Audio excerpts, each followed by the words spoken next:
What's going on, people? How are we all doing? Another week has passed and last week was a hot one. We're coming off the back of the heat wave. I think it reached like 38 degrees where I am, which was not pleasant at all. It was half term as well, so couldn't really do anything with the kids because you couldn't take them out or nothing. But it has cooled down. It's been raining the last couple of days. So yeah, that's good. First off, shout out to a guy called Macaulay. I bumped into him even at a letting agent's when I was collecting keys. So yeah, shout out you. Thanks for watching the videos. Appreciate you coming back. And what are we going to be discussing today? Got a couple of jobs for you to see, and one of which didn't go to plan, but not my fault at all. But that'll be an interesting talking topic as well. And the other issue I want to discuss is letting agents and all of the things circling around working with, for, however you want to put it, with letting agents. But first off, let's jump into this one. So this next one is pressure going down all the time, almost instantly. The client said that the other day someone was having to run the hot water. It was literally, he was having to top it up as they done it. Someone else has been out, diagnosed it. It's an ATAG warranty job. New vessel. I'm hoping I'm going to be able to get it out without taking the boiler off the wall. So I have drained it down. PRVS going to have a new one as well. But I'm not sure if there's going to be enough access because of this pipe. Let's hope for the best. Because it has been a day and a half today. Just using this to push any excess water out, make life easier. Let me see if there's somewhere I can put this. Trying to put this camera somewhere so you don't just only see me. There's connection there, which is on the flexi, which I've showed before. Let's say, I'm hoping it just comes straight out the top.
Did it.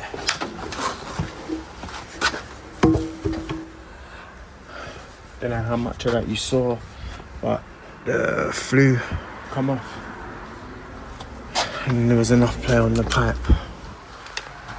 Take that section out, there's enough play to bring that forward.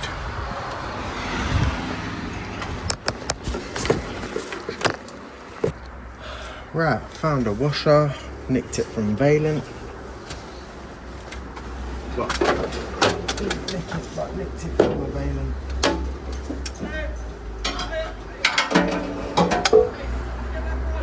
It's not mine, mate. Yeah, I think so.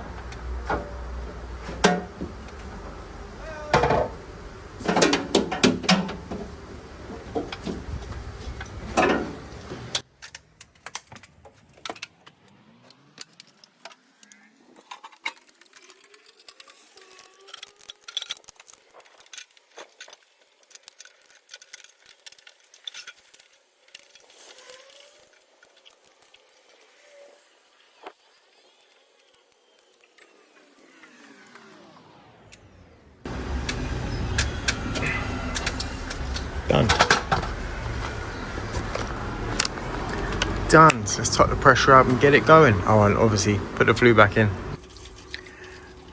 Now to me, I've just filled it up and obviously not had the boiler running, but that is pouring out the condense. I'm wondering if the hex is split. I mean, the vessel is definitely flat, but I'm wondering if the hex is split, and that's what's causing it to, the pressure to go so quickly. I would be inclined to think that personally.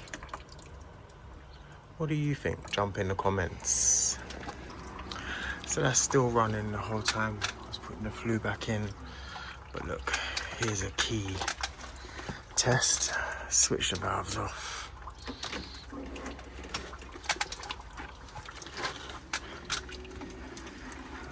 How can I do this?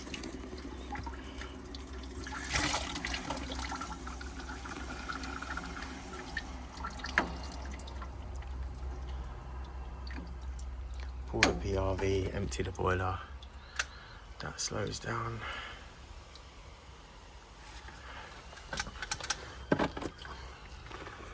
But as soon as we switch these valves back on,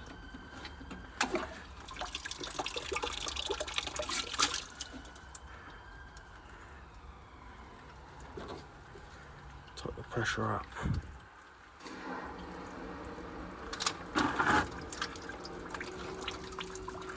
That's pouring out of there again.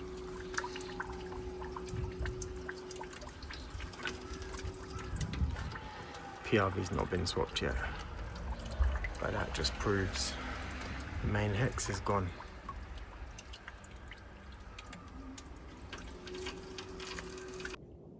So that was a bit of an annoying one. Obviously swapped out the vessel, then found it's still leaking, actually leaking badly. That's pouring out of the condense. I don't think I've seen a a main heat exchanger that's split leaking that much. So I'd be interested to take that apart and see where it's leaking from. Didn't take it apart then just because the seals would need to be replaced. Didn't have any seals on me, so then customer would need to be without the boiler until the heat exchanger is sent down. But hopefully, if I get the job back, I don't know if I will because of the warranty work and how it works. Like sometimes they don't always send the same person. But if I get that back, then hopefully I'll be able to film it. It's in a garage, so yeah, it's quite decent space and whatnot. So yeah, fingers crossed that'll be one to film. What is next? This is a real quick one just to see how many of you have worked on one of these. It's just a standard service, so I'm not going to be filming loads of it, but let's go show you the boiler. When I first saw one, I was like, what is this? It is one of these bad boys.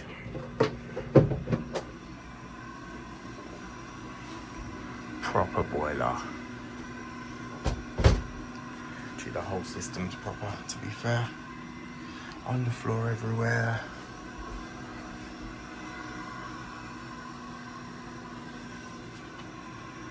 So yeah, when I first came here, I thought I was going to be servicing an Ideal Logic. So I was a bit like, oh, okay. But yeah, just thought I'd show you that. So it's definitely one of them days. Got there to service it.